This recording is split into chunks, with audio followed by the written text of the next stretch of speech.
চলুন আপনাদের সঙ্গে আমার বেশ পুরনো একটা ছোট্ট গিফট শেয়ার করি। কেমন আছেন সবাই? আশা করি সবাই খুব ভালো আছেন। আমার ছোট্ট একটা নতুন ভিডিওতে সবাইকে স্বাগত। গিফটটা আমি পুরনো বলছি কারণ গিফটটা আমি বেশ অনেক দিন আগে পেয়েছিলাম। একটু ব্যস্ততা থাকার কারণে আমি গিফটটা আনপ্যাক করতে পারিনি।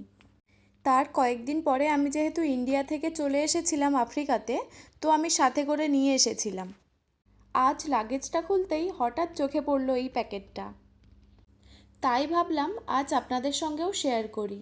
ছোট হোক বা বড়, গিফট পেতে সবাই ভালোবাসে। আরও গিফটটা যদি তার প্রিয় মানুষের কাছ থেকে পাওয়া হয়। সময় অনেক কিছু বদলে দেয়, মানুষও বদলে যায়। তবুও কিছু উপহার শুধু একটা জিনিস নয়, সেগুলো হয়ে থাকে একটা সময়, একটা অনুভূতি, আর কিছু না বলা গল্পের নীরব সাক্ষী। উপহার দাম দিয়ে মাপা যায় না, কারণ তাদের আসল মূল্য লুকিয়ে থাকে স্মৃতিতে। স্মৃতি কখনোই শেষ হয় না, আর হয়তো সেই কারণেই পুরনো এই গিফটটা আজও আমার কাছে নতুন অনুভূতির মতোই মূল্যবান।